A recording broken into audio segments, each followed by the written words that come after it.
सानू धन गुरु नानक साहब महाराज जी तो ही शब्द गुरु दे नाल जोड़िया गया। जदों उन्होंने बाणी दे विच आख्या शब्द गुरु सुरत धुर चेला, महला पहला तो लैके गुरु गोबिंद सिंह पातशाह जी तक यही गल सानू दृढ़ करवाई गई कि साडा गुरु शब्द गुरु है, बाणी गुरु है। बाणी दे विच वाक भी आए, बाणी गुरु गुरु है बाणी विच बाणी अमृत सारे, गुर बाणी कहे सेवक जन मानै प्रतख गुरु निस्तारे। यह सतगुरु ने कह दिता आवो सिख सतगुरु के प्यारियो गावो सच्ची बाणी। सानू सच्ची बाणी दे नाल जोड़िया सीगा, पर होया कि अज असी उस सच्ची बाणी नू छड्ड के कच्चियां कहानियां दे उत्ते ज्यादा यकीन करते हैं। अज असी बाणी नू नहीं विचारते, बाणी नू ना पढ़ते हैं ना समझते हैं। इस करके कई लोग साडे समाज दे विच ऐसे पैदा हो गए कि जिन्हां ने सानू गुमराह किया ते गुमराह करके चंगी तरह लुटिया ते आम समाज दा शोषण उन्हां लोकां ने कीता है। पर साडे लोकां ने आप नहीं सी बाणी नू विचारिया होया। एक घाट रही है वैसे साडे विच कि साडे लोग आप बाणी नू नहीं विचारते, आप बाणी नू नहीं पढ़ते। इस करके कोई भी साध बाबा ढोलकियां चिमटे छैणे लैके आवे ते सानू कुछ भी सुना के उथों दी तुर जांदा है। पर सानू सुचेत होने की लोड़ है, सानू बाणी नू आप विचारण की लोड़ है, तां जो असी गुरु ग्रंथ साहिब महाराज जी दे सिद्धांत नू समझ सकीए, गुरु ग्रंथ साहिब पातशाह जी की बाणी नू समझ के अपने जीवन नू सवार सकीए ते कच्चियां मन घड़त कहानियां जिन्हां नू साखियां दा नाम दे के प्रचारिया जांदा है, इस लुट जाल तो बच सकीए। सो अज मैं आप जी दे सामने एक ऐसी कहानी का जिक्र करन जा रहे हैं जिन्हों साडे लोग साखी कह के साडे ही रागी, साडे ही ढाडी, साडे ही प्रचारक लोग ने जिहड़े वो स्टेजां दे उत्ते प्रचारदे ने ते बड़े फकर दे नाल एक कहानियां सुणाउंदे ने जिहड़ियां कि सरासर गुरमत तो उल्ट, गुरु ग्रंथ साहिब दे सिद्धांतां तो उल्ट, जिन्हां कहानियां दे विच महान शख्सियतां जिन्हां दी बाणी धन गुरु ग्रंथ साहिब दे विच दर्ज है उन्हां नूं भी बदनाम करने की कोशिश की जाती है। ऐसियां कहानियां साडे ही प्रचारक ते रागी लोग ने जिहड़े उस स्टेजां ते सुना रहे ने ते मैं सोचदा भी इन्हां लोकां नूं शर्म भी नहीं आउंदी। वो भलिओ जिन्हां दे बारे च तुसीं ये झूठियां कहानियां सुना रहे हो, घट्टो घट्ट उन्हां दी बाणी नूं ते पढ़ के वेखो ना। ऐसी महान बाणी जिन्हां ने उचारण कीती होवे कि वो ऐसे अत दर्जे दे घटिया काम कर सकते ने अपने जीवन दे विच। आओ पड़चोल करिए। सतगुरु पातशाह जी की बाणी का वाक है, गुर की साखी अमृत बाणी पीवत ही परवान भया। गुरु की साखी की है? अमृत बाणी, भाव धन गुरु ग्रंथ साहिब जी की पावन बाणी, यही गुरु की साखी है, यही गुरु की सिक्ख्या। साखी का मतलब हुंदा सिक्ख्या। असी ते गुरु की सिक्ख्या दे नाल जुड़ना सी, भाव धन गुरु ग्रंथ साहिब महाराज जी की पावन बाणी दे नाल जुड़ना सी। पर अज साडा समाज जिहड़ा है वो झूठियां ते मन घड़त कहानियां दे नाल जुड़ गया। ते पातशाह धन गुरु अर्जन साहिब महाराज जी ने भी कह दिता, कहंदे सुनी ना जाई सच अमृत गाथा, रार करत झूठी लग गाथा। कि दुनिया दे लोकां दे कोलों सच्ची अमृतमई विचार नहीं सुनी जाती ते झूठियां कहानियां दे नाल जुड़ के सच बोलण वाले दे नाल लड़दे ने। रार करत, रार दा मतलब हुंदा झगड़ा करना, रार करत झूठी लग गाथा, झूठी गाथा दे नाल जुड़ के, झूठियां कहानियां दे नाल जुड़ के सच बोलण वाले दे नाल लड़दे ने। इसे तरह की एक झूठी कहानी का जिक्र अज मैं आप जी दे नाल करन लगा वां। हो सकदा है कि जिन्हां ने ये झूठियां कहानियां स्टेजां उत्ते सुनाइयां ने ते वाहवा नोट छोट जिन्हां ने इकट्ठे कीते ने उन्हां नूं मिर्चां भी लगण ते जिन्हां ने कहानियां तैयार कीतियां ने उन्हां नूं भी मिर्चां लगण।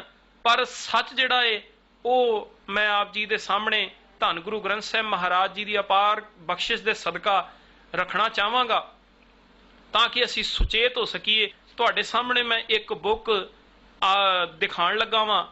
ये है जी भगतमाल। वैसे ये उत्ते लिखिया होया श्री गुर भगतमाल सटीक, वैसे ਜਿਹੜਾ ਸ਼੍ਰੀ ਗੁਰ ਲਫ਼ਜ਼ ਲਿਖ ਦਿੱਤਾ ਇਹ ਤੇ ਸਰਾਸਰੀ ਗਲਤ ਹੈ ਨਾ। मैं नज़दीक तो दिखाना चाहांगा कि ये तो सरासरी गलत है ना, क्योंकि गुरु या गुर लफज जिहड़ा है वो केवल ते केवल धन गुरु ग्रंथ साहिब महाराज जी की पावन बाणी दे लई ही वरतिया जा सकता है।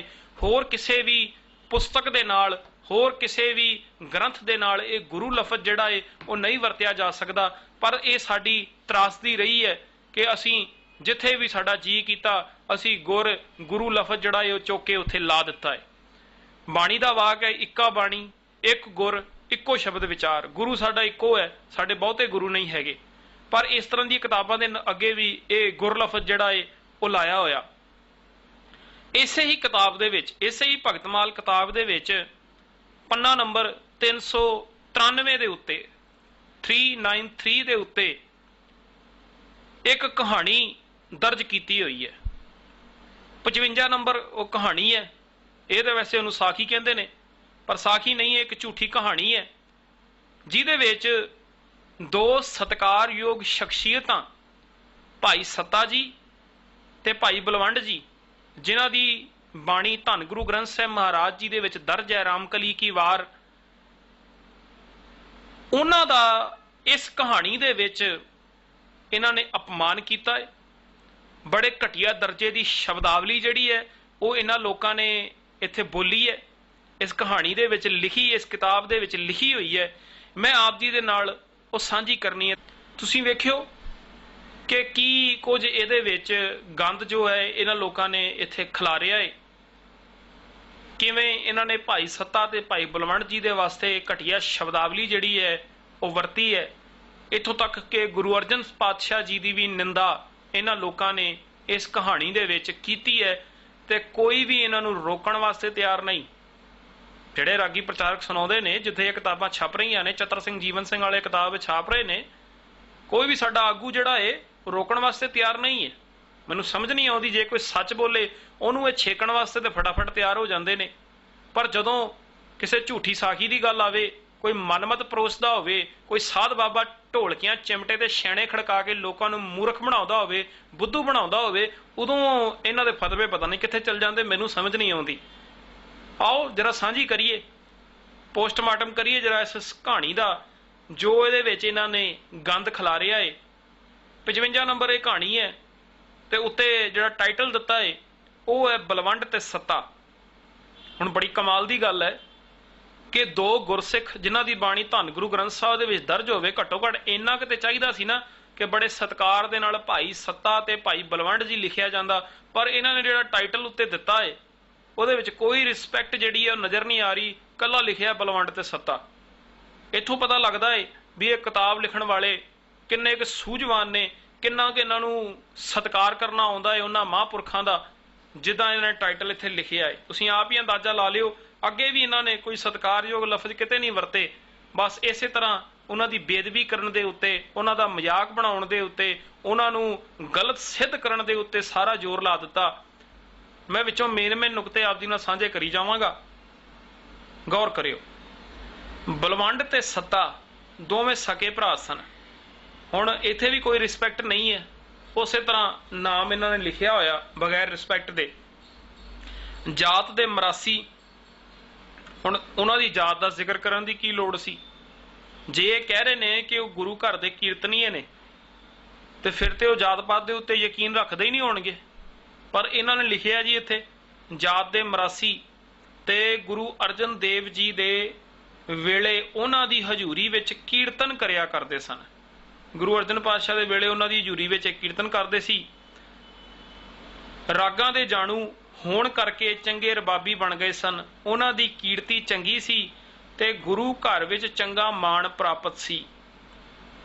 उन सत्ता दी लड़की जवान होई ते उसदा विआह रचिया। गुरु दे रबाबी होण करके उन्हां ने सलाह कीती कि बड़ी धूम धाम नाल शादी करनगे।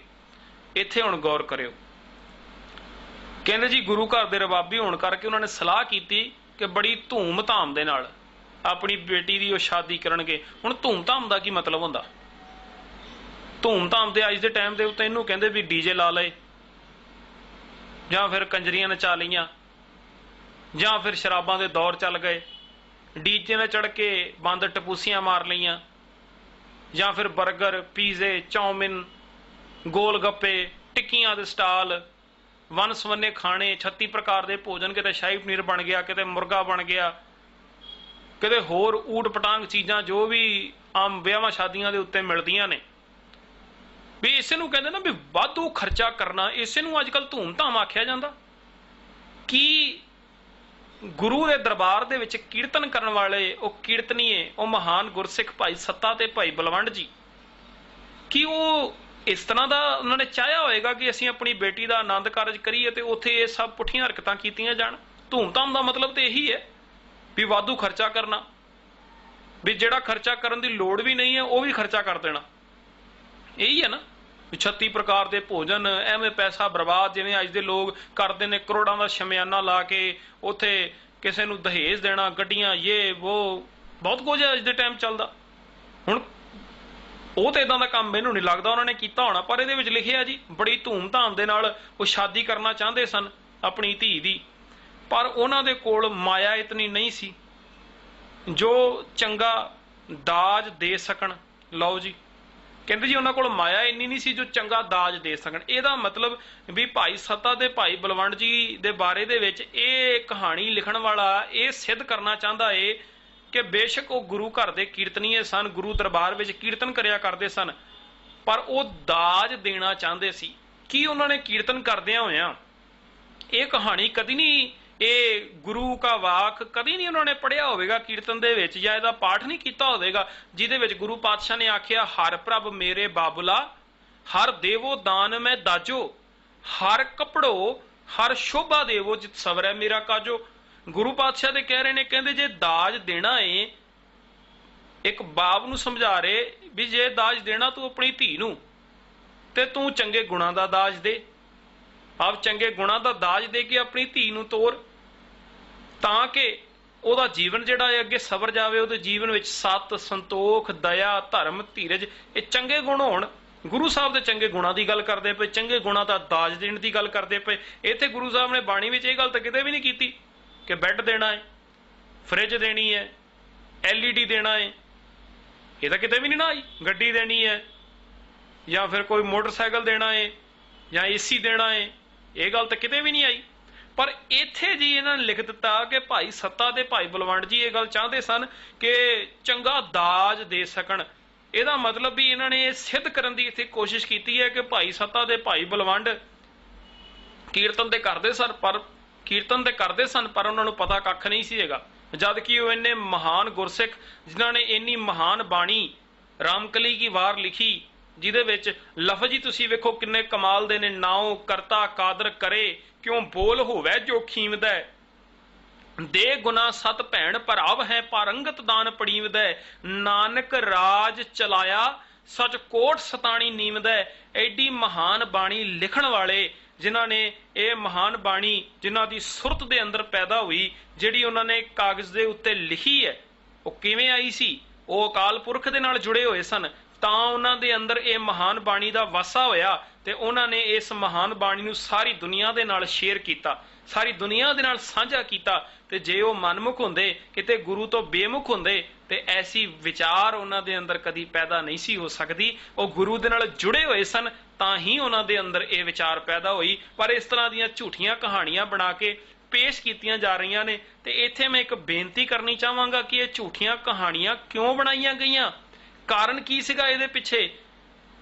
ਮੈਂ ਕਿਸੇ ਕਿਤਾਬ ਦੇ ਵਿੱਚੋਂ ਨਹੀਂ ਪੜ੍ਹਿਆ, ਮੈਂ ਐਵੇਂ ਆਖਾਂ ਮੈਂ ਫਲਾਣੀ ਕਿਤਾਬ ਦੇ ਵਿੱਚੋਂ ਪੜ੍ਹਿਆ, ਮੈਂ ਕਿਸੇ ਕਿਤਾਬ ਦੇ ਵਿੱਚੋਂ ਨਹੀਂ ਪੜ੍ਹਿਆ। ਅਕਾਲ ਪੁਰਖ ਨੇ ਮੇਰੇ ਅੰਦਰ ਇੱਕ ਵਿਚਾਰ ਪੈਦਾ ਕੀਤਾ, ਉਹ ਵਿਚਾਰ ਮੈਂ ਆਪ ਜੀ ਦੇ ਨਾਲ ਸਾਂਝਾ ਕਰ ਦਿੰਦਾ, ਜੋ ਮੈਨੂੰ ਅੰਦਰੋਂ ਦੀ ਆਵਾਜ਼ ਆਈ। ਇਹ ਕਹਾਣੀ ਲਿਖਣ ਦੇ ਪਿੱਛੇ ਜਿਹੜਾ ਮਕਸਦ ਹੈ ਨਾ, ਉਹ ਹੈ ਭਾਈ ਸੱਤਾ ਤੇ ਭਾਈ ਬਲਵੰਡ ਜੀ ਨੂੰ ਬਦਨਾਮ ਕਰਨਾ, ਤੇ ਇਹਨਾਂ ਦੋਨੋਂ ਗੁਰਸਿੱਖਾਂ ਦੇ ਨਾਲ ਧੰਨ ਗੁਰੂ ਅਰਜਨ ਸਾਹਿਬ ਮਹਾਰਾਜ ਜੀ ਨੂੰ ਵੀ ਬਦਨਾਮ ਕਰਨਾ। ਹੁਣ ਇਹ ਕਹਾਣੀ ਲਿਖਣ ਵਾਲਾ ਭਾਈ ਸੱਤਾ ਤੇ ਭਾਈ ਬਲਵੰਡ ਜੀ ਨੂੰ ਬਦਨਾਮ ਕਿਉਂ ਕਰਨਾ ਚਾਹੁੰਦਾ ਹੈ, ਗੁਰੂ ਅਰਜਨ ਪਾਤਸ਼ਾਹ ਨੂੰ ਬਦਨਾਮ ਕਿਉਂ ਕਰਨਾ ਚਾਹੁੰਦਾ ਹੈ? ਇਹਦੇ ਪਿੱਛੇ ਇੱਕ ਕਾਰਨ ਹੈ। ਤੁਸੀਂ ਜਦੋਂ ਰਾਮਕਲੀ ਕੀ ਵਾਰ ਪੜ੍ਹੋਗੇ, ਜਿਨ੍ਹਾਂ ਨੇ ਪੜ੍ਹੀ ਹੋਏਗੀ ਉਹਨਾਂ ਨੂੰ ਪਤਾ ਹੋਵੇਗਾ, ਰਾਮਕਲੀ ਕੀ ਵਾਰ ਭਾਈ ਸੱਤਾ ਤੇ ਭਾਈ ਬਲਵੰਡ ਜੀ ਦੇ ਵੱਲੋਂ ਜਿਹੜੀ ਲਿਖੀ ਹੋਈ ਹੈ, ਉਹਦੇ ਵਿੱਚ ਦੋ ਪੰਕਤੀਆਂ ਨੇ ਜਿੱਥੇ ਆਖਿਆ ਗਿਆ, ਪੁੱਤਰੀ ਕੌਲ ਨਾ ਪਾਲਿਓ ਕਰ ਪੀਰੋ ਕੰਨ ਮੁਰਟੀਐ। ਪੁੱਤਰਾਂ ਨੇ ਕਹਿਣਾ ਨਹੀਂ ਮੰਨਿਆ, ਪੁੱਤਰਾਂ ਨੇ ਹੁਕਮ ਨਹੀਂ ਮੰਨਿਆ। ਉਹ ਕਿਹੜੇ ਪੁੱਤਰਾਂ ਦਾ ਜ਼ਿਕਰ ਉੱਥੇ ਹੋ ਰਿਹਾ ਏ? ਸ਼੍ਰੀ ਚੰਦ ਦਾ ਤੇ ਲਖਮੀ ਦਾਸ ਦਾ। ਕਿ ਸ਼੍ਰੀ ਚੰਦ ਤੇ ਲਖਮੀ ਦਾਸ ਇਹਨਾਂ ਦੋਨਾਂ ਨੇ ਆਪਣੇ ਪਿਤਾ ਦਾ ਭਾਵ ਧੰਨ ਗੁਰੂ ਨਾਨਕ ਸਾਹਿਬ ਮਹਾਰਾਜ ਜੀ ਦਾ ਕਹਿਣਾ ਨਹੀਂ ਮੰਨਿਆ। ਪੁੱਤਰੀ ਕੌਲ ਨਾ ਪਾਲਿਓ ਕਰ ਪੀਰੋਂ ਕੰਨ ਮੁਰਟੀਐ। ਜੋ ਗੁਰੂ ਜੀ ਉਹਨਾਂ ਨੂੰ ਆਖਦੇ ਸਨ ਉਹ ਗੁਰੂ ਦਾ ਕਹਿਣਾ ਨਹੀਂ ਸਨ ਮੰਨਦੇ। ਉਹ ਮੋਢੇ ਚੜਾ ਲੈਂਦੇ ਸਨ, ਕਹਿੰਦੇ ਪਾਤਸ਼ਾਹ ਅਸੀਂ ਤੁਹਾਡਾ ਕਹਿਣਾ ਨਹੀਂ ਮੰਨਣਾ, ਤੁਸੀਂ ਸਾਨੂੰ ਜੋ ਮਰਜ਼ੀ ਆਖੀ ਜਾਓ ਅਸੀਂ ਨਹੀਂ ਮੰਨਾਂਗੇ। ਪੁੱਤਰੀ ਕੌਲ ਨਾ ਪਾਲਿਓ ਕਰ ਪੀਰੋਂ ਕੰਨ ਮੁਰਟੀਐ। ਦਿਲ ਖੋਟੇ ਆਕੀ ਫਿਰਨ, ਦਿਲ ਦੇ ਖੋਟੇ ਸੀ ਤੇ ਗੁਰੂ ਤੋਂ ਬਾਗੀ ਹੋ ਕੇ ਫਿਰਦੇ ਸੀ। ਆਕੀ ਦਾ ਮਤਲਬ ਹੁੰਦਾ ਬਾਗੀ ਹੋ ਜਾਣਾ। ਦਿਲ ਖੋਟੇ ਆਕੀ ਫਿਰਨ ਬਨ ਭਾਰ ਉਚਾਇਨ ਛੱਟੀ ਹੈ। ਗੁਰੂ ਦੀ ਵਿਚਾਰ ਉਹਨਾਂ ਦੇ ਜੀਵਨ ਵਿੱਚ ਨਹੀਂ ਸੀ ਲੱਭਦੀ, ਗੁਰੂ ਦੀ ਵਿਚਾਰ ਤੋਂ ਉਹ ਬੜੇ ਦੂਰ ਸਨ। ਦਿਲ ਦੇ ਖੋਟੇ ਸੀ, ਆਕੀ ਸੀ, ਬਾਗੀ ਸੀ ਗੁਰੂ ਦੀ ਵਿਚਾਰ ਤੋਂ। ਹੁਣ ਰਾਮਕਲੀ ਕੀ ਵਾਰ ਦੇ ਵਿੱਚ ਭਾਈ ਸੱਤਾ ਤੇ ਭਾਈ ਬਲਵੰਡ ਜੀ ਨੇ ਜਦੋਂ ਇਹ ਪੰਕਤੀਆਂ ਉਚਾਰਨ ਕੀਤੀਆਂ ਤੇ ਇਸੇ ਪੰਕਤੀਆਂ ਨੂੰ ਜਦੋਂ ਧੰਨ ਗੁਰੂ ਅਰਜਨ ਸਾਹਿਬ ਮਹਾਰਾਜ ਜੀ ਨੇ ਗੁਰੂ ਗ੍ਰੰਥ ਸਾਹਿਬ ਦੀ ਬੀੜ ਜਦੋਂ ਉਹਨਾਂ ਨੇ ਤਿਆਰ ਕਰਵਾਈ ਹੈ, ਭਾਈ ਗੁਰਦਾਸ ਜੀ ਦੇ ਕੋਲੋਂ ਲਿਖਵਾਈ ਹੈ, ਇਹ ਬਾਣੀ ਉਹਨਾਂ ਨੇ ਗੁਰੂ ਗ੍ਰੰਥ ਸਾਹਿਬ ਦੇ ਵਿੱਚ ਵੀ ਦਰਜ ਕਰ ਦਿੱਤੀ। ਇਹ ਸਚਾਈ ਜਿਹੜੀ ਸੀ ਉਹ ਸਦੀਵ ਜਦੋਂ ਤੱਕ ਇਹ ਦੁਨੀਆ ਰਹੇਗੀ ਉਦੋਂ ਤੱਕ ਇਹ ਸਚਾਈ ਵੀ ਜਿਹੜੀ ਹੈ ਮੌਜੂਦ ਰਹੇਗੀ।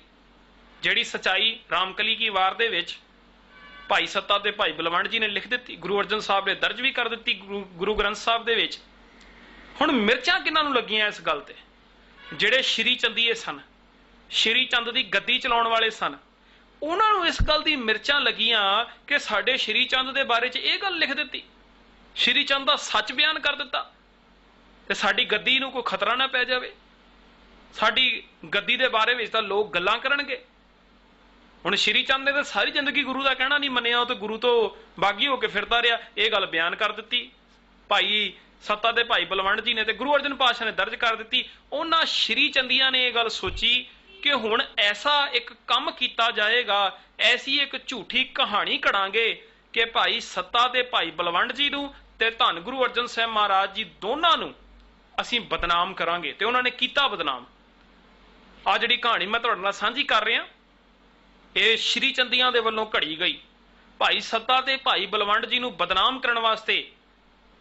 ਤੇ ਉਸ ਤੋਂ ਬਾਅਦ ਦੂਜੇ ਨੰਬਰ ਦੇ ਉੱਤੇ ਗੁਰੂ ਅਰਜਨ ਸਾਹਿਬ ਨੂੰ ਵੀ ਬਦਨਾਮ ਕੀਤਾ ਗਿਆ ਜਦੋਂ ਇਹ ਕਹਾਣੀ ਘੜ ਦਿੱਤੀ ਗਈ, ਜਿੱਥੇ ਇਹ ਗੱਲ ਆਖੀ ਗਈ ਕਿ ਜਦੋਂ ਸੁਖਮਨੀ ਸਾਹਿਬ ਦੀ ਪਾਵਨ ਬਾਣੀ ਧੰਨ ਗੁਰੂ ਅਰਜਨ ਸਾਹਿਬ ਮਹਾਰਾਜ ਜੀ ਲਿਖਦੇ ਪਏ ਨੇ ਤੇ 16ਵੀਂ ਅਸ਼ਟਪਦੀ ਦੇ ਉੱਤੇ ਆ ਕੇ ਉਹਨਾਂ ਨੂੰ ਬਾਣੀ ਰੁਕ ਗਈ ਜੀ।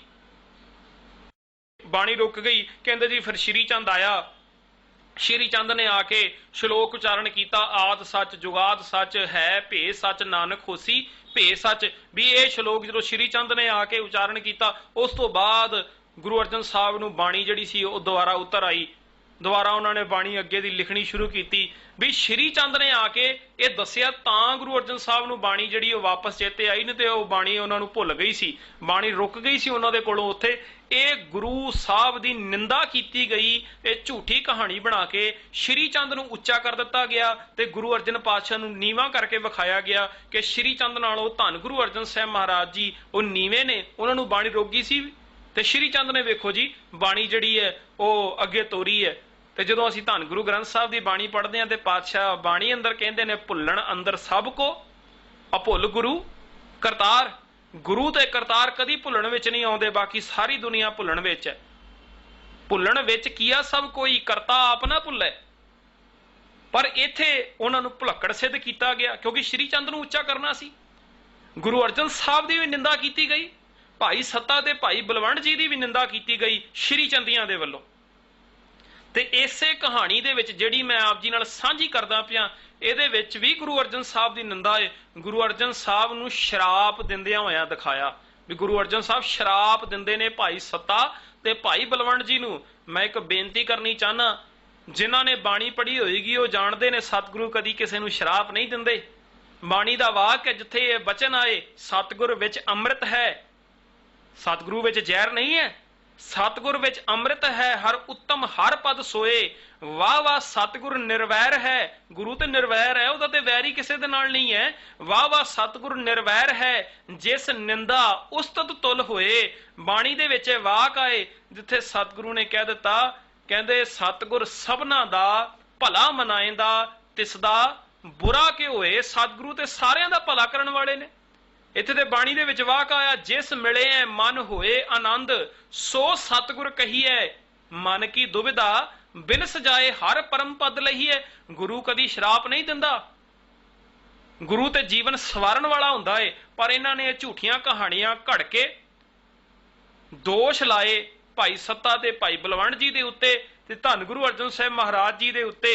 ते आ गलत ते झूठियां कहानियां जिहड़ियां सी ਉਹ ਸਾਡੇ ਸਮਾਜ ਦੇ ਵਿੱਚ ਇਹਨਾਂ ਲੋਕਾਂ ਨੇ ਪਾਈਆਂ ਤੇ ਸਾਡੇ ਗੁਰਦੁਆਰਿਆਂ ਦੇ ਵਿੱਚ ਸਾਡੇ ਰਾਗੀ ਢਾਡੀਆਂ ਨੇ, ਸਾਡਿਆਂ ਪ੍ਰਚਾਰਕਾਂ ਨੇ ਬੜੇ ਟੌਰ ਦੇ ਨਾਲ ਬੜੇ ਜੋਸ਼ ਦੇ ਵਿੱਚ ਆ ਕੇ ਸੁਣਾ ਛੱਡੀਆਂ। ਉਹ ਭਲਿਓ ਬੇਨਤੀ ਆ ਕਦੀ ਵਿਚਾਰ ਕੇ ਵੇਖੋ ਗੁਰਬਾਣੀ ਦੇ ਅਨੁਸਾਰ ਕਿਉਂ ਸਟੇਜਾਂ ਤੇ ਬਹਿ ਕੇ ਝੂਠ ਪ੍ਰਚਾਰ ਦਿਓ। ਮੇਰੀ ਬੇਨਤੀ ਹੈ ਦੋਵੇਂ ਹੱਥ ਜੋੜ ਕੇ ਸੱਚ ਨੂੰ ਵਿਚਾਰੋ, ਸੱਚ ਨੂੰ ਸਮਝੋ।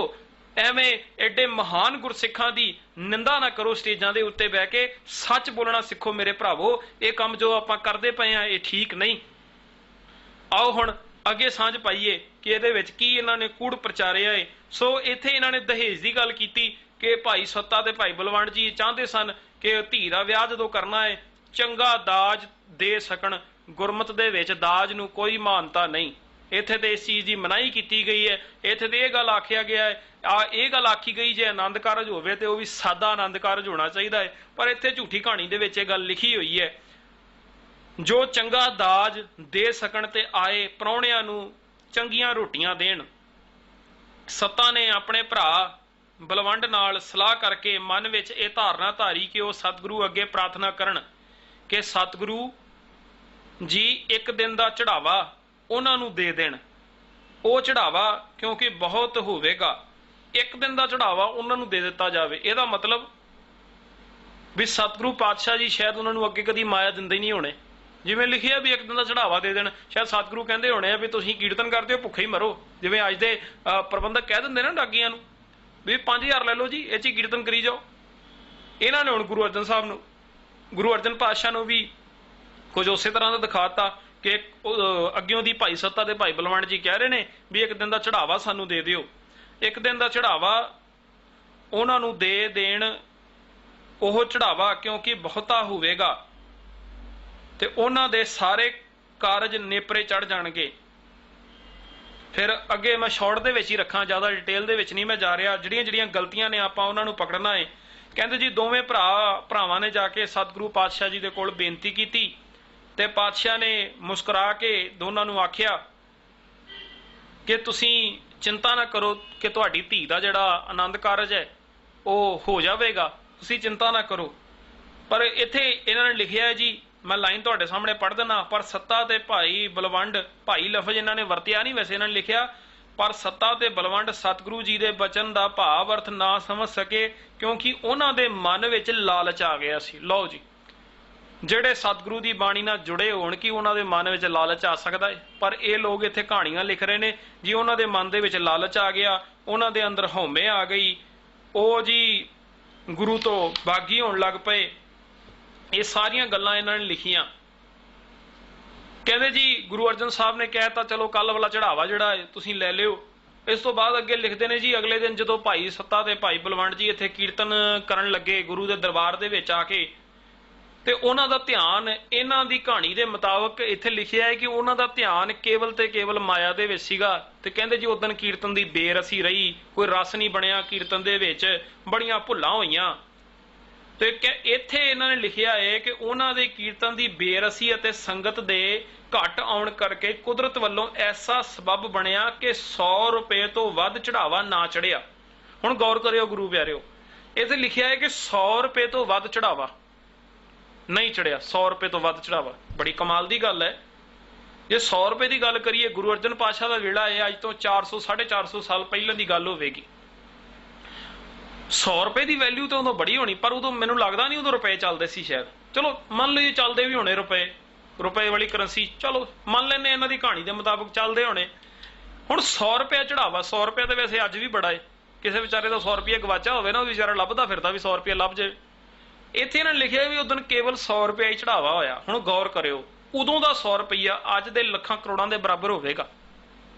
ਆਪਾਂ ਸਹਿਮਤ ਆ ਨਾ ਇਸ ਗੱਲ ਨਾਲ ਕਿ ਉਦੋਂ ਦਾ 100 ਰੁਪਇਆ ਅੱਜ ਦੇ ਲੱਖਾਂ ਕਰੋੜਾਂ ਦੇ ਬਰਾਬਰ ਹੋਵੇਗਾ। ਇਹਦਾ ਮਤਲਬ ਵੀ ਉਹਨਾਂ ਦੇ ਅੱਗੇ ਜਿਹੜਾ ਚੜਾਵਾ ਚੜਿਆ ਸੀ ਉਹ ਲੱਖਾਂ ਰੁਪਇਆ ਚੜ ਗਿਆ ਸੀ, ਕਰੋੜਾਂ ਰੁਪਇਆ ਚੜ ਗਿਆ ਸੀ, ਤੇ ਉਹਦੇ ਨਾਲ ਵੀ ਉਹਨਾਂ ਦੀ ਸੰਤੁਸ਼ਟੀ ਨਹੀਂ ਸੀ ਹੋ ਰਹੀ। ਹੁਣ ਇਹਨਾਂ ਨੇ ਕਹਾਣੀ ਵਿੱਚ ਲਿਖਿਆ ਜੀ 100 ਰੁਪਇਆ ਹੋਇਆ, ਤੇ ਉਹ ਕਹਿੰਦੇ ਜੀ 100 ਰੁਪਇਆ ਵੀ ਘੱਟ ਹੈ, ਪਰ ਉਦੋਂ ਦਾ 100 ਰੁਪਇਆ ਅੱਜ ਦੇ ਹਿਸਾਬ ਨਾਲ ਲਾ ਕੇ ਵੇਖੀਏ ਤਾਂ ਲੱਖਾਂ ਕਰੋੜਾਂ ਦੇ ਬਰਾਬਰ ਹੈ। ਪਤਾ ਨਹੀਂ ਇਹਨਾਂ ਦਾ 100 ਰੁਪਇਆ ਕਿਵੇਂ ਦਾ ਹੋਵੇਗਾ। ਵੀ ਇਹ ਕਹਾਣੀ ਲਿਖਣ ਵਾਲੇ ਕੀ ਸੋਚ ਕੇ ਲਿਖਦੇ ਨੇ, ਇਹਨਾਂ ਨੂੰ ਆਪ ਨੂੰ ਸ਼ਾਇਦ ਕੋਈ ਗੱਲ ਪੱਲੇ ਨਹੀਂ ਪੈਂਦੀ, ਲਿਖ ਦਿੰਦੇ ਨੇ ਜੀ, ਕਿਉਂਕਿ ਝੂਠੀਆਂ ਕਹਾਣੀਆਂ ਨੇ ਨਾ। ਸਚਾਈ ਹੋਵੇ ਤੇ ਹਰ ਗੱਲ ਧਿਆਨ ਦੇ ਨਾਲ ਲਿਖੀ ਹੋਵੇ, ਪਰ ਝੂਠ ਇਦਾਂ ਹੀ ਫੜਿਆ ਜਾਂਦਾ ਹੁੰਦਾ ਕਿ 100 ਰੁਪਏ ਤੋਂ ਵੱਧ ਚੜਾਵਾ ਨਾ ਚੜਿਆ। ਘੱਟ ਚੜਾਵਾ ਦੇਖ ਕੇ ਦੋਵੇਂ ਭਰਾਵਾਂ ਦੇ ਸਿਰ ਵਿੱਚ ਪਾਣੀ ਜਿਹਾ ਪੈ ਗਿਆ। ਉਸ ਤੋਂ ਬਾਅਦ ਇਹਨਾਂ ਨੇ ਅੱਗੇ ਲਿਖਿਆ ਹੈ, ਉਹ ਕੁਝ ਗੁੱਸੇ ਤੇ ਹੈਰਾਨੀ ਵਿੱਚ ਬੋਲੇ, ਮਹਾਰਾਜ ਚੜਾਵਾ ਬਹੁਤ ਘੱਟ ਹੈ, ਸਾਡੀ ਸਹਾਇਤਾ ਕੀਤੀ ਜਾਵੇ।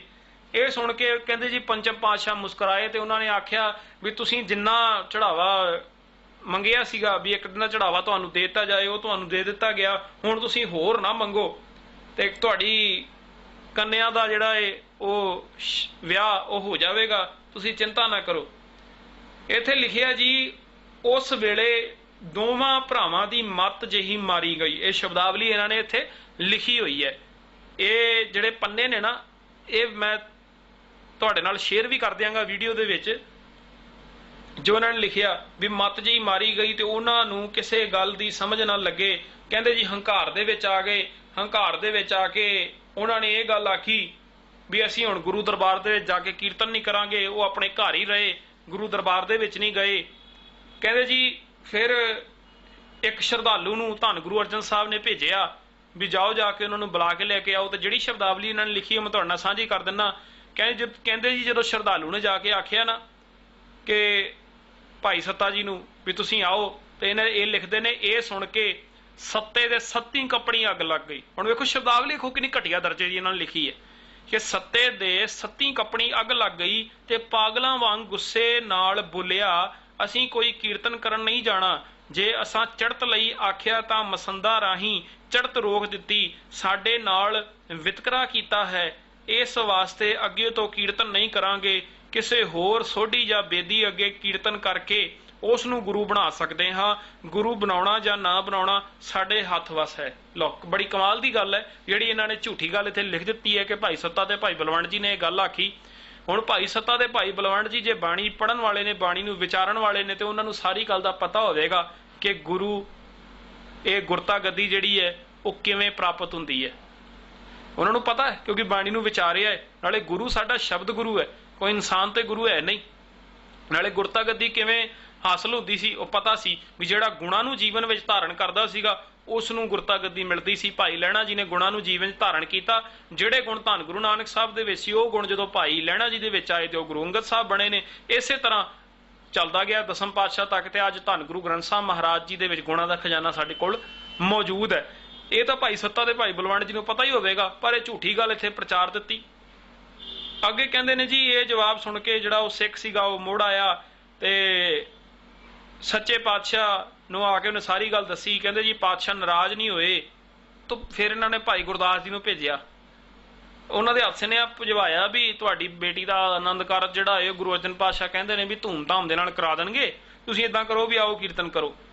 ਤੇ ਇਹਨਾਂ ਨੇ ਲਿਖਿਆ ਇੱਥੇ, ਕਹਿੰਦੇ ਜੀ ਫਿਰ ਭਾਈ ਸੱਤਾ ਤੇ ਭਾਈ ਬਲਵੰਡ ਜੀ ਨੇ ਭਾਈ ਗੁਰਦਾਸ ਜੀ ਦਾ ਕਹਿਣਾ ਵੀ ਨਹੀਂ ਮੰਨਿਆ ਤੇ ਗੁੱਸੇ ਦੇ ਵਿੱਚ ਆਏ ਤੇ ਆ ਕੇ ਉਹਨਾਂ ਨੂੰ ਕਹਿੰਦੇ ਜੀ ਅਸੀਂ ਨਹੀਂ ਜਾਣਾ। ਤੇ ਇੱਥੇ ਜਿਹੜੀ ਇਹਨਾਂ ਨੇ ਸ਼ਬਦਾਵਲੀ ਲਿਖੀ ਹੈ ਨਾ, ਭਾਈ ਗੁਰਦਾਸ ਜੀ ਸੱਤਾ ਤੇ ਬਲਵੰਡ ਦੇ ਘਰ ਆਪਣੇ ਬੜੀ ਨਿਮਰਤਾ ਨਾਲ ਦੋਹਾਂ ਨੂੰ ਸਮਝਾਉਣ ਦਾ ਯਤਨ ਕੀਤਾ, ਪਰ ਰਬਾਬੀਆਂ ਦਾ ਗੁੱਸਾ ਮੱਠਾ ਨਾ ਹੋਇਆ। ਭਾਈ ਬਲਵੰਡ ਨੇ ਬੜੇ ਗੁੱਸੇ ਤੇ ਮੂਰਖਤਾ ਨਾਲ ਇਹ ਜਵਾਬ ਦਿੱਤਾ, ਜਾਓ ਆਪ ਕੀਰਤਨ ਕਰ ਲਵੋ। ਹੁਣ ਇਹ ਸ਼ਬਦਾਵਲੀ ਕਿੱਡੀ ਘਟੀਆ ਦਰਜੇ ਦੀ ਹੈ ਵੀ ਬੜੀ ਮੂਰਖਤਾ ਨਾਲ ਜਵਾਬ ਦਿੱਤਾ। ਇਹਨਾਂ ਲੋਕਾਂ ਨੂੰ ਅਕਲ ਨਹੀਂ ਆ ਸਕਦੀ ਜਿਨ੍ਹਾਂ ਨੇ ਇਹ ਕਹਾਣੀਆਂ ਲਿਖੀਆਂ। ਸ਼ਰਮ ਆਉਣੀ ਚਾਹੀਦੀ, ਮੈਂ ਕਹਿੰਦਾ ਇਹਨਾਂ ਨੂੰ ਸ਼ਰਮ ਆਉਣੀ ਚਾਹੀਦੀ ਜੋ ਇਹਨਾਂ ਨੇ ਸ਼ਬਦਾਵਲੀ ਇੱਥੇ ਲਿਖੀ ਹੈ। ਗੁਰੂ ਜੇ ਇਤਨੀ ਸ਼ਕਤੀ ਰੱਖਦਾ ਹੈ ਤੇ ਉਹ ਆਪ ਕੀਰਤਨ ਕਰੇ। ਇਹ ਇਹਨਾਂ ਨੇ ਲਿਖ ਦਿੱਤਾ ਜੀ ਗੁਰੂ ਅਰਜਨ ਪਾਤਸ਼ਾਹ ਨੂੰ ਆਖਿਆ। ਫਿਰ ਇਹਨਾਂ ਨੇ ਅੱਗੇ ਕਹਾਣੀ ਲਿਖਦੇ ਨੇ ਵੀ ਗੁਰੂ ਅਰਜਨ ਪਾਤਸ਼ਾਹ ਆਪ ਗਏ ਤੇ ਉਹਨਾਂ ਦੇ ਘਰ ਜਦੋਂ ਜਾ ਕੇ ਮਨਾਇਆ ਤੇ ਉਹ ਨਹੀਂ ਮੰਨੇ। ਇਹ ਝੂਠੀ ਗੱਲ ਜਿਹੜੀ ਇੱਥੇ ਅੱਗੇ ਲਿਖੀ ਹੋਈ ਹੈ, ਗੁਰੂ ਘਰ ਵਿੱਚ ਕੀਰਤਨ ਕਰਨ ਵਾਸਤੇ ਨਹੀਂ ਆਏ। ਤੇ ਅੱਗੇ ਕਹਿੰਦੇ ਨੇ ਜਦੋਂ ਗੁਰੂ ਅਰਜਨ ਪਾਤਸ਼ਾਹ ਗਏ, ਰਾਏ ਬਲਵੰਡ ਬੜਾ ਗੁੱਸੇ ਵਾਲਾ ਸਾਬਤ ਹੋਇਆ। ਉਸਨੇ ਅੱਗੋਂ ਹੰਕਾਰ ਨਾਲ ਆਖਿਆ, ਅਸਾਂ ਨਹੀਂ ਜਾਣਾ, ਅਸਾਂ ਨੇ ਆਪ ਨੂੰ ਗੁਰੂ ਬਣਾਉਣ ਦਾ ਯਤਨ ਕੀਤਾ, ਪਰ ਤੁਸਾਂ ਨੇ ਧੋਖਾ ਕਰਕੇ ਭੇਟਾ ਨਾ ਚੜਨ ਦਿੱਤੀ। ਹੁਣ ਇਹ ਕਿਵੇਂ ਦਾ ਲਾਲਚੀ ਜਿਹਾ ਦਿਖਾਤਾ ਨਾ, ਜਿਵੇਂ ਦੇ ਲੋਕ ਆਪ ਲਾਲਚੀ ਹੁੰਦੇ ਨੇ ਨਾ, ਜਿਨ੍ਹਾਂ ਨੇ ਕਹਾਣੀਆਂ ਘੜੀਆਂ ਨੇ ਸ਼੍ਰੀ ਚੰਦੀਆਂ ਨੇ, ਉਹੋ ਜਿਹਾ ਲਾਲਚੀ ਇਹਨਾਂ ਨੇ ਇੱਥੇ ਸਿੱਧ ਕਰ ਦਿੱਤਾ ਭਾਈ ਸੱਤਾ ਤੇ ਭਾਈ ਬਲਵੰਡ ਜੀ ਨੂੰ, ਕਿਉਂਕਿ ਬਦਨਾਮ ਕਰਨਾ ਸੀ ਨਾ। ਅੱਗੇ ਲਿਖਦੇ ਨੇ, ਜਿਸ ਕੋਲੋਂ ਚਾਹੋ ਕੀਰਤਨ ਕਰਾ ਲਓ, ਅਸੀਂ ਹੋਰ ਕਿਸੇ ਸੋਢੀ ਕੋਲ ਚਲੇ ਜਾਵਾਂਗੇ। ਗੁਰੂ ਨਾਨਕ ਸਾਹਿਬ ਤੋਂ ਲੈ ਕੇ ਗੁਰੂ ਰਾਮਦਾਸ ਜੀ ਤੱਕ ਅਸੀਂ ਗੁਰੂ ਬਣਾਉਂਦੇ ਆਏ ਹਾਂ। ਜੇ ਅਸੀਂ ਕੀਰਤਨ ਨਾ ਕਰਦੇ ਤੇ ਉਹਨਾਂ ਨੂੰ ਕਿਸ ਨੇ ਗੁਰੂ ਕਹਿਣਾ ਸੀ। ਇਹ ਗੱਲਾਂ ਜਿਹੜੀਆਂ ਨੇ ਇਹਦੇ ਵਿੱਚ ਲਿਖੀਆਂ ਹੋਈਆਂ ਨੇ। ਬੜੀ ਕਮਾਲ ਦੀ ਗੱਲ ਹੈ ਵੀ ਸਾਡੇ ਰਾਗੀ ਢਾਡੀ ਸੁਣਾਈ ਜਾ ਰਹੇ ਨੇ, ਕੋਈ ਜੀ ਅਸਰ ਕੋਈ ਸਮਝ ਕੇ ਰਾਜੀ ਨਹੀਂ ਇਹਨਾਂ ਗੱਲਾਂ ਨੂੰ। ਖੈਰ, ਤੇ ਕਹਿੰਦੇ ਜੀ ਫਿਰ ਗੁਰੂ ਸਾਹਿਬ ਨੇ ਨਾ ਉਹਨਾਂ ਨੂੰ ਸ਼ਰਾਬ ਦੇ ਦਿੱਤਾ। ਜੋ ਇੱਥੇ ਲਿਖਿਆ, ਗੁਰੂ ਅਰਜਨ ਦੇਵ ਜੀ ਨੇ ਜਦੋਂ ਐਸੇ ਬੋਲ ਸੁਣੇ ਤੇ ਵੱਡੇ ਸਤਿਗੁਰਾਂ ਦੀ ਨਿੰਦਿਆ ਸੁਣੀ, ਤਦ ਸਹਿ ਨਾ ਸਕੇ, ਗੁੱਸੇ ਨਾਲ ਬਚਨ ਕਰ ਦਿੱਤਾ, ਸਤਿਆ ਤੇ ਬਲਵੰਡੇ ਤੁਸੀਂ ਫਿੱਟ ਗਏ ਹੋ, ਇਹ ਫਿਟੇਵਾ ਤੁਸਾਂ ਨੂੰ ਤੰਗ ਕਰੇਗਾ। ਇਵੇਂ ਬਚਨ ਕਰਕੇ ਗੁਰੂ ਜੀ ਆਪ ਗੁਰੂ ਦਰਬਾਰ ਵੱਲ ਆ ਗਏ। ਕਹਿੰਦੇ ਜੀ ਅੱਗੇ ਫਿਰ ਗੁਰੂ ਅਰਜਨ ਸਾਹਿਬ ਨੇ ਜਿਹੜੀ ਗੱਲ ਆਖੀ, ਦਰਬਾਰ ਵਿੱਚ ਆ ਕੇ ਸਤਿਗੁਰੂ ਜੀ ਨੇ ਆਪਣੀ ਆਤਮਿਕ ਸ਼ਾਂਤੀ ਦਾ ਇੱਕ ਮਹਾਨ ਚਮਤਕਾਰ ਦਿਖਾਇਆ।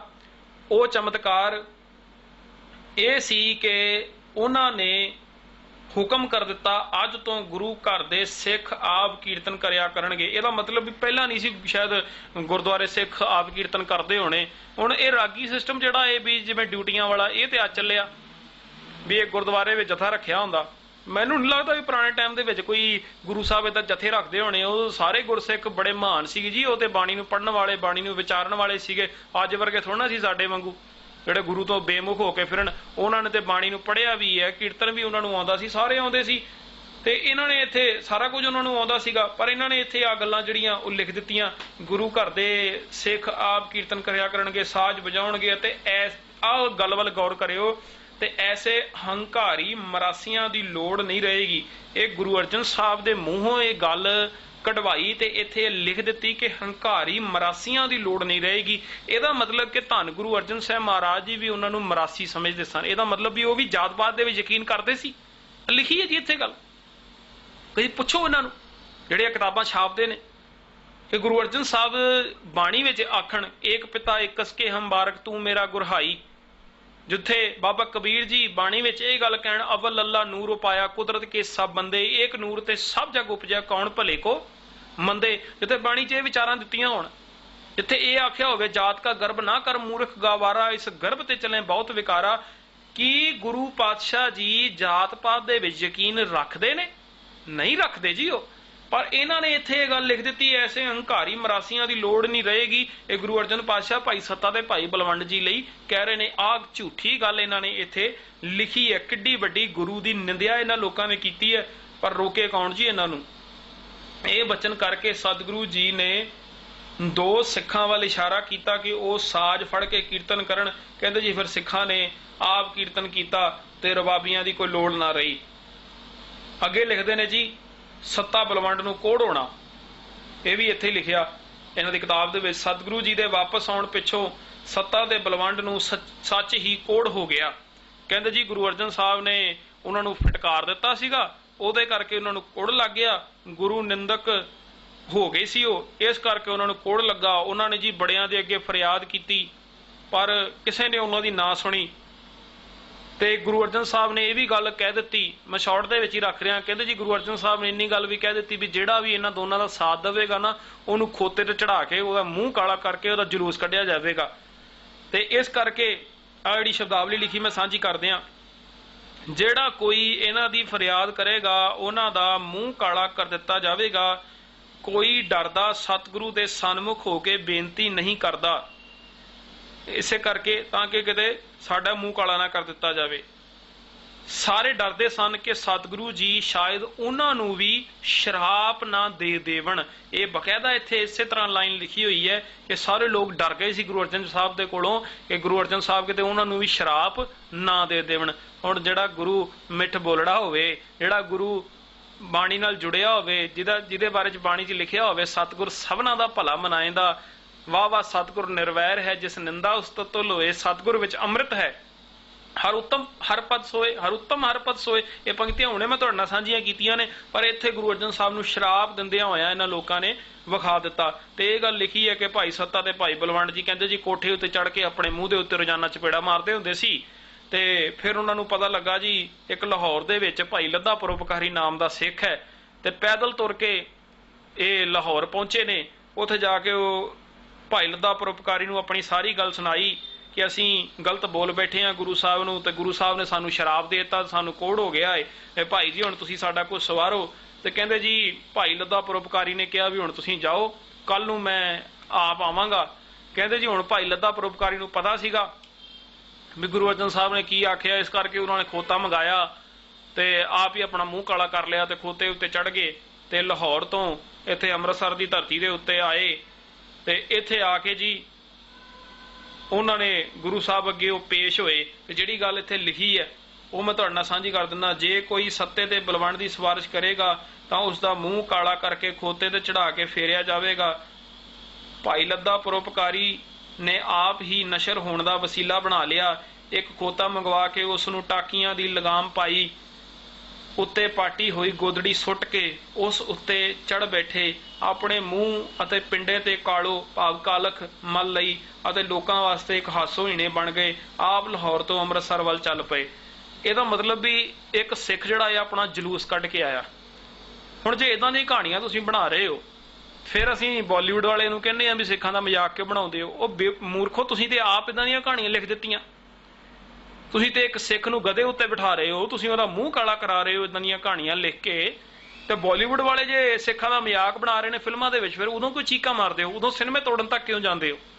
ਜਿਹੜੀਆਂ ਕਹਾਣੀਆਂ ਗੁਰਦੁਆਰੇ ਸੁਣਾਈਆਂ ਜਾ ਰਹੀਆਂ ਵੀ ਗਧੇ ਉੱਤੇ ਸਿੱਖ ਨੂੰ ਬਿਠਾਇਆ ਗਿਆ, ਮੂੰਹ ਕਾਲਾ ਉਹਨੇ ਕਰ ਲਿਆ ਆਪਣਾ, ਤੇ ਜੇ ਅੱਜ ਉਹ ਫਿਲਮਾਂ ਦੇ ਵਿੱਚ ਸਿੱਖਾਂ ਨੂੰ ਮੂੰਹ ਕਾਲਾ ਕਰਦੇ ਹੋਏ ਵਿਖਾਉਂਦੇ, ਉਦੋਂ ਚੀਕਾਂ ਕਿਉਂ ਮਾਰਦੇ ਆ ਆਪਾਂ। ਉਹਨਾਂ ਨੂੰ ਮੈਂ ਕਹਿੰਦਾ ਬਾਅਦ ਚ ਗਾਲਾਂ ਕੱਢਿਆ ਕਰੀਏ ਆਪਾਂ। ਪਹਿਲਾਂ ਜਿਹੜੀਆਂ ਝੂਠੀਆਂ ਕਹਾਣੀਆਂ ਪ੍ਰਚਾਰੀਆਂ ਜਾ ਰਹੀਆਂ ਨਾ, ਇਹਨਾਂ ਨੂੰ ਰੋਕਣ ਦੀ ਲੋੜ ਹੈ। ਸਿੱਖੋ, ਜਾਗੋ, ਕੋਈ ਉਦਮ ਕਰ ਲਓ। ਅਸੀਂ ਪ੍ਰਚਾਰਕ ਹੋਣ ਦੇ ਨਾਤੇ ਕੇਵਲ ਬੋਲ ਕੇ ਦੱਸ ਸਕਦੇ ਹਾਂ, ਇਸ ਤੋਂ ਵੱਧ ਪਾਵਰ ਨਹੀਂ ਹੈ ਸਾਡੇ ਕੋਲ। ਸਾਰੇ ਸਿੱਖ ਜਗਤ ਨੂੰ ਖੜੇ ਹੋਣ ਦੀ ਲੋੜ ਹੈ ਅੱਜ ਦੇ ਟਾਈਮ ਦੇ ਉੱਤੇ। ਆ ਕੂੜ ਜੋ ਗੰਦ ਇਹ ਪ੍ਰਚਾਰਿਆ ਜਾ ਰਿਹਾ, ਕੌਣ ਰੋਕੇਗਾ ਇਸ ਨੂੰ। ਸਤਿਗੁਰੂ ਜੀ ਅੱਗੇ ਜਿਹੜੀ ਆ ਕਹਾਣੀ ਜਿਹੜੀ ਅੱਗੇ ਚੱਲਦੀ ਹੈ, ਕਹਿੰਦੇ ਜੀ ਉਹ ਮਹਾਨ ਗੁਰਸਿੱਖ ਭਾਈ ਲੱਧਾ ਪਰਉਪਕਾਰੀ ਜਦੋਂ ਆਏ ਤੇ ਸਤਿਗੁਰੂ ਜੀ ਮੁਸਕਰਾ ਕੇ ਉਹਨਾਂ ਨੂੰ ਮਿਲੇ ਤੇ ਕਹਿੰਦੇ ਭਾਈ ਲੱਧਾ ਜੀ ਇਹ ਕੀ ਤੁਸੀਂ ਆਪਣਾ ਰੂਪ ਬਣਾਇਆ ਹੋਇਆ। ਤੇ ਉਹਨਾਂ ਨੇ ਸਾਰੀ ਗੱਲ ਦੱਸੀ ਵੀ ਭਾਈ ਸੱਤਾ ਤੇ ਭਾਈ ਬਲਵੰਡ ਮੇਰੇ ਕੋਲ ਆਏ ਸੀ ਤੇ ਗੁਰੂ ਪਾਤਸ਼ਾਹ ਜੀ ਤੁਸੀਂ ਇਹਨਾਂ ਨੂੰ ਮਾਫ ਕਰ ਦਿਓ। ਤੇ ਗੁਰੂ ਅਰਜਨ ਪਾਤਸ਼ਾਹ ਨੇ ਮੂੰਹ ਧਵਾਇਆ ਉਹਨਾਂ ਦਾ, ਗਧੇ ਤੋਂ ਥੱਲੇ ਲਾਇਆ। ਤੇ ਕਹਿੰਦੇ ਜੀ ਫਿਰ ਭਾਈ ਲੱਧਾ ਪਰਉਪਕਾਰੀ ਨੇ ਕਿਹਾ ਵੀ ਬੱਚੇ ਤੇ ਗਲਤੀ ਕਰਦੇ ਰਹਿੰਦੇ ਨੇ, ਪਰ ਪਿਤਾ ਜਿਹੜਾ ਹੁੰਦਾ ਹੈ ਉਹ ਬਖਸ਼ਣ ਵਾਲਾ ਹੁੰਦਾ ਹੈ। ਗੁਰੂ ਅਰਜਨ ਪਾਤਸ਼ਾਹ ਤੁਸੀਂ ਇਹਨਾਂ ਨੂੰ ਬਖਸ਼ ਦਿਓ।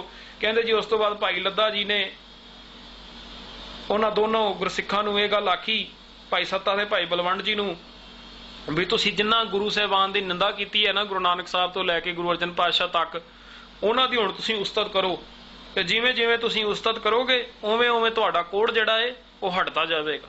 ਆ ਬਾਬੇ ਕਹਾਣੀਆਂ ਸੁਣਾਉਂਦੇ। ਤੇ ਫਿਰ ਕਹਿੰਦੇ ਜੀ ਉਹਨਾਂ ਨੇ ਰਾਮਕਲੀ ਕੀ ਵਾਰ ਉਚਾਰਨ ਕੀਤੀ, ਤੇ ਜਿਵੇਂ ਜਿਵੇਂ ਉਹ ਬਾਣੀ ਉਚਾਰਨ ਕਰੀ ਜਾ ਰਹੇ ਸੀ ਉਹਨਾਂ ਦਾ ਕੋੜ ਜਿਹੜਾ ਸੀ ਉਹ ਹਟਦਾ ਜਾ ਰਿਹਾ ਸੀ। ਹੁਣ ਕਿੱਡੀ ਕਮਾਲ ਦੀ ਗੱਲ ਹੈ ਕਿ ਇਹ ਬਾਣੀ ਐਡੀ ਮਹਾਨ ਹੈ, ਕਦੀ ਪੜ੍ਹ ਕੇ ਵੇਖਿਓ। ਐਡੀ ਮਹਾਨ ਬਾਣੀ, ਮੈਨੂੰ ਨਹੀਂ ਲੱਗਦਾ ਵੀ ਉਹ ਬੰਦਾ ਉਚਾਰਨ ਇੱਕਦਮ ਕਰ ਸਕਦਾ ਏ ਜਿਹੜਾ ਗੁਰੂ ਤੋਂ ਟੁੱਟਾ ਹੋਵੇ, ਜਿਹੜਾ ਗੁਰੂ ਤੋਂ ਬੇਮੁਖ ਹੋਵੇ। ਭਾਈ ਸੱਤਾ ਤੇ ਭਾਈ ਬਲਵੰਡ ਜੀ ਗੁਰੂ ਤੋਂ ਬੇਮੁਖ ਨਹੀਂ ਸਨ, ਗੁਰੂ ਦੀ ਵਿਚਾਰ ਨਾਲ ਜੁੜੇ ਹੋਏ ਸਨ, ਅੰਦਰੋਂ ਦੀ ਜੁੜੇ ਹੋਏ ਸਨ, ਮਨ ਕਰਕੇ ਜੁੜੇ ਸਨ। ਅੱਜ ਵਰਗੇ ਰਾਗੀਆਂ ਵਰਗੇ ਨਹੀਂ ਸਨ। ਪਰ ਕੀ ਕੀਤਾ ਜਾਵੇ ਜੀ, ਸਾਡੇ ਲੋਕਾਂ ਨੂੰ ਝੂਠ ਸੁਣਨ ਦੀ ਆਦਤ ਹੈ ਨਾ, ਅਸੀਂ ਝੂਠ ਸੁਣ ਰਹੇ ਹਾਂ। ਇੱਕ ਵਾਰੀ ਇਮਾਨਦਾਰੀ ਨਾਲ ਭਾਈ ਸੱਤਾ ਤੇ ਭਾਈ ਬਲਵੰਡ ਜੀ ਨੇ ਬਾਣੀ ਨੂੰ ਪੜ੍ਹ ਕੇ ਵੇਖਿਓ, ਜੋ ਰਸ ਆਵੇਗਾ ਨਾ ਫਿਰ ਦੱਸਿਓ ਕਿ ਕੋਈ ਮਨਮੁਖ ਬੰਦਾ ਇਹ ਬਾਣੀ ਉਚਾਰਨ ਕਰ ਸਕਦਾ। ਇਹ ਤਾਂ ਉਹੀ ਉਚਾਰਨ ਕਰ ਸਕਦਾ ਜਿਹੜਾ ਮਾਲਕ ਦੇ ਨਾਲ ਇੱਕ ਮਿਕ ਹੋਇਆ ਹੋਵੇ, ਜਿਹਦੀ ਵਿਚਾਰ ਮਾਲਕ ਦੇ ਵਿੱਚ ਇੱਕ ਮਿਕ ਹੋਵੇ। ਇਹ ਤਾਂ ਰੱਬੀ ਬਾਣੀ ਹੈ, ਇਹ ਤਾਂ ਉਹਨਾਂ ਦੀ ਸੁਰਤ ਦੇ ਵਿੱਚ ਪੈਦਾ ਹੋਈ ਹੈ, ਅਕਾਲ ਪੁਰਖ ਦੇ ਵੱਲੋਂ ਆਈ ਹੈ। ਇਹ जैसी मैं आवे खसम की बाणी। ਇਹ ਕੇਵਲ ਇਸ ਕਰਕੇ ਨਹੀਂ ਉਹਨਾਂ ਨੇ ਉਚਾਰਨ ਕੀਤੀ ਵੀ ਉਸਤਤ ਕਰੀ ਵੀ ਗੁਰੂ ਅਰਜਨ ਸਾਹਿਬ ਨੂੰ ਇਹਦਾ ਮਤਲਬ ਆਪਣੀ ਉਸਤਤ ਕਰਾਉਣ ਦੀ ਸੀ ਨਾ। ਜੋਤ ਇੱਕੋ ਹੀ ਹੈ ਨਾ, ਵੀ ਤੁਸੀਂ ਸਾਡੀ ਉਸਤਤ ਕਰਦੇ ਹੋ ਤੇਰਾ ਕੋੜ ਹਟ ਜਾਊਗਾ। ਵੀ ਇਹ ਸ਼ਰਾਬ ਗੁਰੂ ਅਰਜਨ ਸਾਹਿਬ ਦੇ ਰਹੇ ਤੇ ਕਹਿੰਦੇ ਵੀ ਸਾਡੀ ਹੁਣ ਉਸਤਤ ਕਰ ਤਾਂ ਤੇਰਾ ਕੋੜ ਹਟਣਾ, ਤੇ ਉਹਨਾਂ ਨੇ ਉਸਤਤ ਕਰ ਦਿੱਤੀ। ਹੁਣ ਅਸਲ ਦੇ ਵਿੱਚ ਇਹ ਝੂਠੀ ਕਹਾਣੀ ਜਿਹੜੀ ਬਣਾਤੀ ਗਈ, ਕਾਰਨ ਮੈਂ ਤੁਹਾਡੇ ਨਾਲ ਸਾਂਝਾ ਕਰ ਲਿਆ ਹੈ ਕਿ ਸ਼੍ਰੀ ਚੰਦੀਆਂ ਦੇ ਵੱਲੋਂ ਚਾਲ ਖੇਡੀ ਗਈ ਕਿ ਗੁਰੂ ਅਰਜਨ ਸਾਹਿਬ ਨੂੰ ਵੀ ਬਦਨਾਮ ਕੀਤਾ ਜਾਵੇ ਤੇ ਭਾਈ ਸੱਤਾ ਤੇ ਭਾਈ ਬਲਵੰਡ ਜੀ ਨੂੰ ਵੀ ਬਦਨਾਮ ਕੀਤਾ ਜਾਏ। ਗੁਰੂ ਪਿਆਰਿਓ, ਸੁਚੇਤ ਹੋਣ ਦੀ ਲੋੜ ਹੈ। ਅਸੀਂ ਸੁਚੇਤ ਹੋਈਏ ਤਾਂ ਹੀ ਅਸੀਂ ਆਪਣੇ ਆਪ ਨੂੰ ਬਚਾ ਸਕਦੇ ਹਾਂ, ਨਹੀਂ ਤੇ ਇਹਨਾਂ ਦੀਆਂ ਬੇਕਾਰ ਤੇ ਫालतू ਦੀਆਂ ਕਹਾਣੀਆਂ ਨਾਲ ਜੁੜ ਕੇ ਅਸੀਂ ਅੱਗੇ ਵੀ ਆਪਣੇ ਨੌਜਵਾਨਾਂ ਨੂੰ ਗੁਰਦੁਆਰਿਆਂ ਤੋਂ ਦੂਰ ਕੀਤਾ ਹੈ। ਤੇ ਜੇ ਇਹੀ ਕਹਾਣੀਆਂ ਸਾਡੇ ਗੁਰਦੁਆਰਿਆਂ 'ਚ ਚੱਲਦੀਆਂ ਰਹਿਣਗੀਆਂ ਤਾਂ ਨੌਜਵਾਨ ਕਦੀ ਵੀ ਨਹੀਂ ਆਵੇਗਾ। ਨੌਜਵਾਨ ਨੂੰ ਗੁਰਬਾਣੀ ਦੀ ਵਿਚਾਰ ਦੱਸੋ, ਗੁਰਬਾਣੀ ਕੀ ਕਹਿ ਰਹੀ ਹੈ ਉਹ ਦੱਸੋ। ਇਹ ਦੱਸੋ ਬਾਬਾਣੀਆਂ ਕਹਾਣੀਆਂ ਪੁੱਤ ਸਪੁੱਤ ਕਰੇਨ, ਉਹ ਬਾਬਾਣੀਆਂ ਕਹਾਣੀਆਂ ਕਿਹੜੀਆਂ ਨੇ, ਉਹ ਹੈ ਗੁਰਮਤਿ ਦੀ ਵਿਚਾਰ। ਇਹ ਸੁਣਾਈ ਜਾਵੇ ਤਾਂ ਸਾਡਾ ਨੌਜਵਾਨ ਵਰਗ ਜਿਹੜਾ ਹੈ ਉਹ ਸੱਚ ਵਾਲੇ ਪਾਸੇ ਨੂੰ ਤੁਰੇਗਾ। ਇਤਨੀਆਂ ਕੋ ਬੇਨਤੀਆਂ ਪ੍ਰਵਾਨ ਕਰਨੀਆਂ, ਭੁੱਲਾਂ ਚੁੱਕਾਂ ਦੀ ਖਿਮਾ ਬਖਸ਼ਣੀ। ਫਤਿਹ ਪ੍ਰਵਾਨੋ ਜੀ। ਵਾਹਿਗੁਰੂ ਜੀ ਕਾ ਖਾਲਸਾ, ਵਾਹਿਗੁਰੂ ਜੀ ਕੀ ਫਤਿਹ।